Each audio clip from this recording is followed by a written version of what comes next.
I come once again. I am Jesus. I come with deep pleasure to be able to speak through this instrument and to the world. It is my hope that one day many will read these words which I have spoken, and find great comfort and truth in them, for we make great effort to come to your world so that the truth of the soul may come to the consciousness of men. At this time in your earthly plane, very little is understood by the common man of these matters. For many who inhabit this earth plane, the activities and stimulation of daily life continue to distract and demand the focus of the mind upon these things. Deeper thoughts of the spiritual and thoughts of the future, the destinies, and that which pertains to the journey of each individual soul, is not entertained to any great degree. Those who have sought these answers often have come to a place that is a dead end, or have come to adopt certain ideas and edicts that are mostly the imaginations of men, rather than the truth of God, for the truth of God is a simple matter. The truth of God's existence can be awakened within the soul, the prayerful inclinations of any soul upon this world.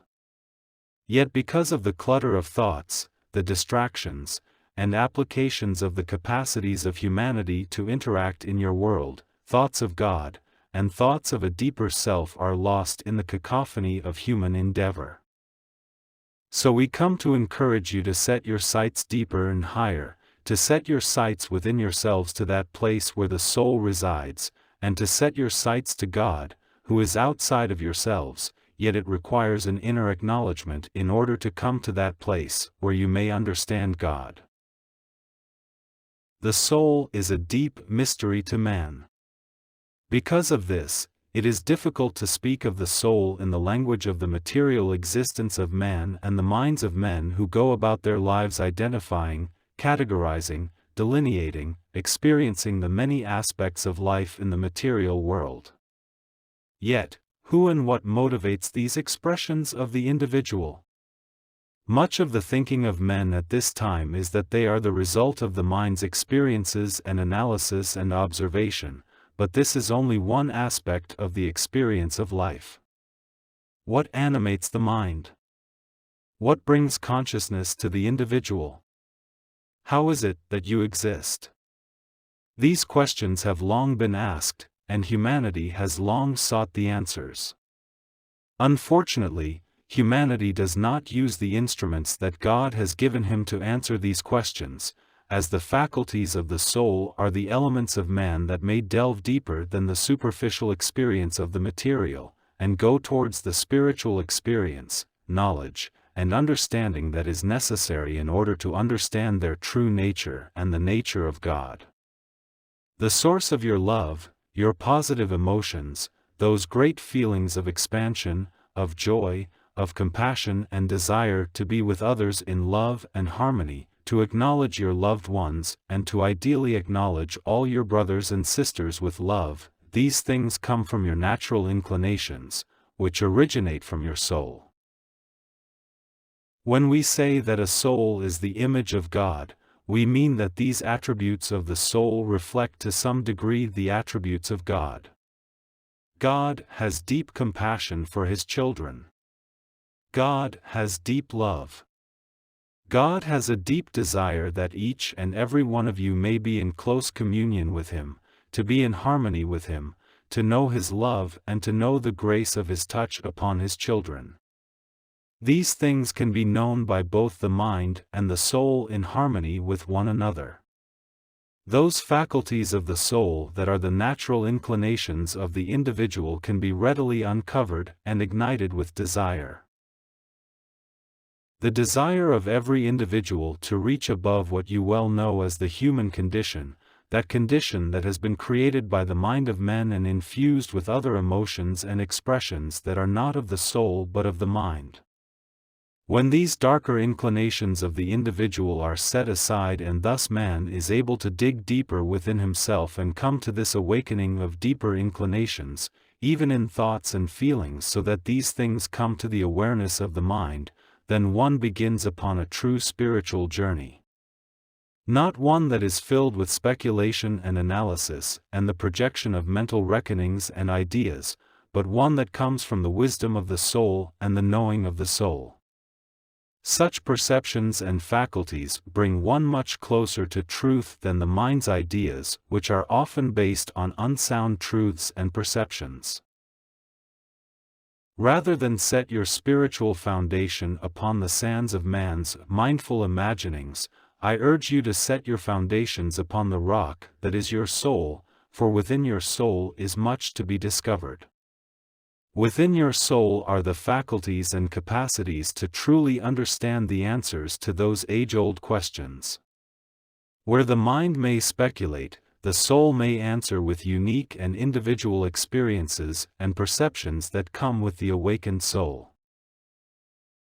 The soul must be awakened, my beautiful brothers and sisters. We in the celestial spheres have experienced the awakening of our own souls and have delved into the great mysteries of our souls, coming to know the existence of God in ways and experiences and understanding which come from soul perceptions, and with our longing that originates in the soul, touching the soul of God and experiencing God's response in His loving and beautiful expressions. It comes of the Holy Spirit that conveys the essence of God into our souls, to that of the inner perceptions, which allows us to see and understand clearly the truths of God's creation and God's existence. These truths become an unshakable part of our reality, for in the celestial kingdom, we have been transformed from what you are as mortals, and what I have expressed as the image of God, receiving to a great extent the substance of God, which is what we call divine love. This substance has transformed us, for this is its purpose and its active agent and power to transform the soul, so that all vestiges of the human experience and condition have been dissolved and transformed so that we may be divine angels.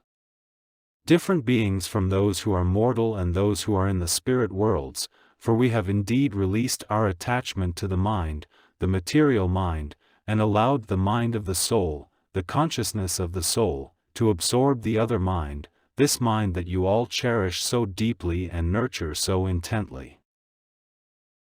When we come to that place of soul awakening, where the power and glory of our souls, redeemed in the Father's love, are to such a great degree that we have released these tendencies of the material world and the spirit existence and become something completely new, we have been reborn in love. We have come to see the world through the eyes of love, and nothing other than love. Where humanity has built over eons of existence a reality built of man, we have sloughed off this reality, allowing it to fall away in favor of our soul's awakening and towards at-one-ment with God, so that these things of the mind, what you call the ego, the mindful expressions of thought and emotions, of intention and desire, have capitulated to the power of the soul awakened. Thus, we are a transformed being filled with many capabilities, instrumentalities, gifts, expressions, knowledge, and capacities to love. Our desire to love is not predicated upon judgment or need. Rather, it is the wholesome expression of our true being. Like a lens, we express forward the light of God through us in purity and beauty, power and grace. Indeed, within every soul is a longing to come to this condition of which I speak. To have their souls awakened, to be in at-one-ment with God, for at some time in the soul's existence, this one-ment was a part of their reality. But the soul in this condition was not a fully realized individual, rather something of great potential, something that was and is gathered about the great soul of God, waiting for its time to come to earth and be realized as an individual soul. So you have been deeply blessed, beloved souls. You have come to that place of individuation. You are experiencing the material world, and at a deeper level, you are experiencing the spiritual world. These experiences have informed much as to who you are and how you are in the world. And as I have said often in these talks, the condition of your material plane, unfortunately, is an expression of the disharmony of man rather than the true expression of the soul through man, for with the power of free will, humanity has continued upon a course of self-expression, very much independent from God. As such, the power of the mind, the development of your minds and your intellects, the knowledge and experience and expression of yourselves in this mindful state, has created deep imbalances within you as an individual and within the world in which you interact. It is time for you to come, in a humble way, to release this powerful grip upon the need to be independent, in control, and powerful in your expressions in the world. These aspects of your mind which are in control of your actions are in deep need of moderation and wisdom, for these two things are severely lacking in the world of man upon this planet. Instead, each soul is encouraged to cultivate this condition and to bring about manifestations of one's capacity of the mind and the body, and the emotions to create in the world all that is desired and to be manifested as an image of man, severely neglecting the truth that the individual is not just of mind but of soul as well. The stronger aspect, that which has the greater potential in the course of an individual's existence here and in spirit, is that of the soul. The sooner that humanity realizes that there is indeed profound opportunity of expression and creation originating from the capacities of the soul, the instrumentality of the soul, the perceptions of the soul, then a course towards greater harmony in the world will be realized and humanity may then embark upon the next greatest adventure of the evolution of its species. The soul is a gentle thing. The soul is sensitive. The soul does not burst forth in insistence, seeking power, seeking to dominate, for as I have said, the soul is a reflection of God, and God in his expression does not seek to control man. In the reflection of the soul, these aspects shine through. But, if the soul is not nurtured and recognized, the soul often becomes a withered and ineffective aspect of the individual. The soul needs to be fed. The soul requires your conscious acknowledgement so that it may step forth in a safe and protected way. Think of the newborn child and its vulnerabilities. Yet through that child, one may sense love and affection and desire to embrace its parents, a desire to express itself in creative and harmonious ways. This is the soul uninhibited. But unfortunately, soon upon the child's progression, there comes a time when the soul is isolated from the consciousness of the child. These vulnerabilities make the child uncomfortable, and the child sees in his parents and the world as a somewhat unloving environment, an environment of great expectations as the reality of man is overlaid upon the consciousness of the child. Thus begins the journey towards the adoption of the human condition in all its errors, its harshness, and its lack of love. This is a great tragedy, my beloved friends, one which perpetuates the suffering of man. It is time for every soul to come into itself, to realize who and what it is. One must come to that place through reaching to God, for this is the reflexive and natural desire of a soul, to reach forth to God, because within this connection comes a sense of harmony and resonance. This is the soul of the individual created by God, reaching towards its Creator and coming to know its Creator, feeling acknowledged by God, and in this way, is empowered as God's love flows into the soul. As the soul feels the embrace of God, as the soul is awakened by the touch of God and the power of His love inflowing into that soul, so that individual soul which is often malnourished and withered, comes alive as the sucker of the soul awakens itself and comes to be in the world as an expressive and powerful aspect of the individual. Prayer is the key to the awakening and the empowerment of the soul. A sincere prayer to God goes forth and ignites the laws that God has put into place, that it may indeed receive a response, that it may indeed be blessed by the hand of God, that His Holy Spirit may indeed reach forth and convey this great and holy blessing of God's love to that soul.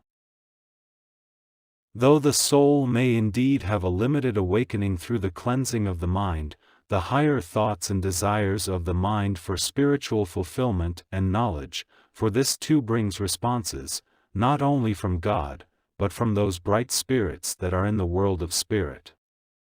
To some degree, the angels of God, the celestial beings of which we are may, indeed come and respond to these intentions of the mind, and in most cases that feeble desire from the soul for awakening.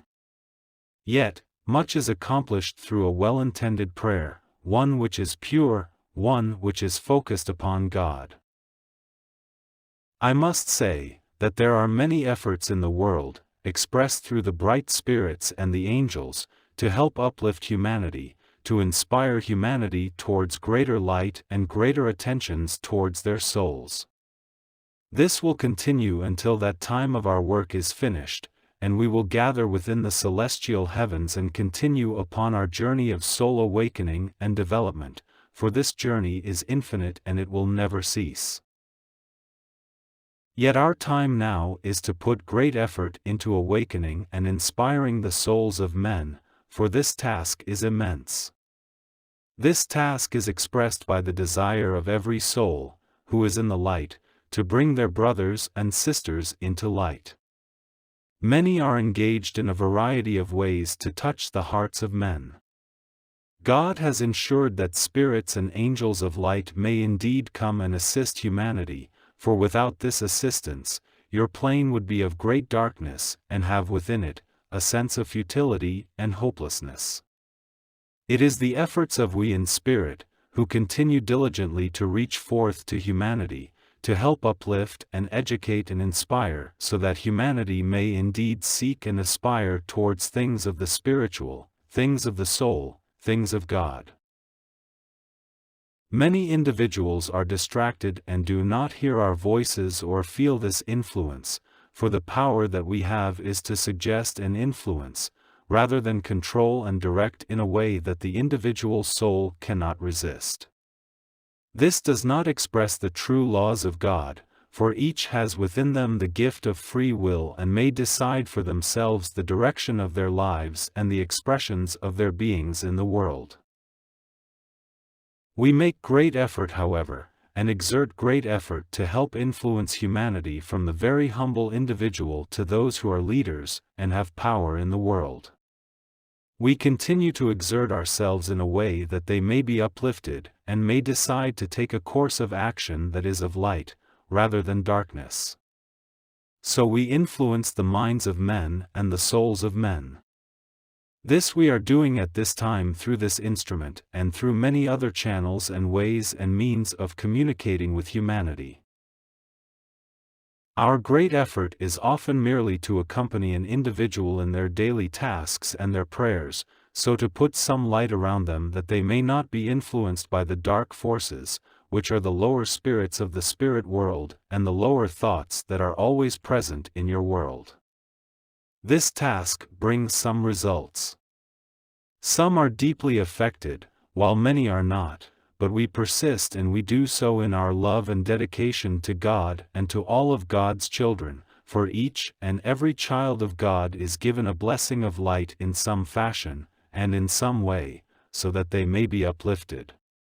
When humanity comes to the realization that indeed they are not alone in their life struggles, that there are great influences and resources all about them, and that they may choose to be in light, that they may choose to come to understand their true selves, their great souls, souls that are destined to be in the light and will in time find their way to the light, our desire is that that route be swift and sure, that they may come into the light in their time upon earth. For their time on this earth determines many things as they transition into the world of spirit. If an individual has chosen light, whatever degree that light may be, they reap a great benefit upon their journey into the spirit world, for the laws of spirit determine the positions of that soul within the many realms and layers of the spirit spheres. There are dark spheres and light spheres, as we have spoken of. I encourage you to make effort to be in the light, to connect yourselves with your own soul and to connect who you are with the great soul of God. In this way you ensure light, you bring light, you awaken to light. In this way, the wisdom of your soul, the faculties of your soul will come alive and will be nourished, for the soul is nourished in light. It is only the mind that thrives in darkness or in light. It is not dependent upon spirituality, since the material mind is a thing of its own and a reflection of the material world. Do not neglect those other parts of yourself, those parts that are very dependent upon light, upon love, upon truth. For if you extend yourself beyond the limited view of the mind, you will find a whole world that awaits you, a world full of those things that will gratify the soul and awaken the soul in all its beauty and wonders that which God has given each and every soul. You are unique, filled with unique qualities and unique experiences and perceptions. Your soul will find its way to God. This must be. It is the law. But that journey may be circuitous and painful, or it may be swift and joyous. That is your choice and your responsibility. I urge you all to bring your soul into focus. Do so with prayer. Awaken yourselves with the opening and vulnerability of your soul seeking God, asking in simple words and simple desire, Father, bring me close. Embrace me in your love. Help me to understand who I truly am. Help me to understand why I am here. What is my destiny? How may I proceed? What road do you wish for me to follow? In asking these questions with deep sincerity and faith, you will find your answers, not all in one great revelation but in your daily journey towards God and towards your own soul. You will find that these answers will come. You will feel the expansion and empowerment of your soul as you seek the gift of God's divine love. And you will come to know these things. They will become clear and you will come to clarity about who you truly are, what you may do, express, experience, and know. The wisdom of your soul will bring deeper perceptions and that of the mind and open the faculties that are of your great soul. May God bless you upon that journey, beloved and beautiful souls. We come to assist you on that journey, to inspire and invite you upon a truly magnificent journey towards God. In time, you will enter the celestial heavens and know the transformation of which I speak, the experience of a new and vital self, awakened in love. God bless you, beloved souls. I am your friend, your teacher, your brother. I am Jesus, and I walk with you always. God bless you.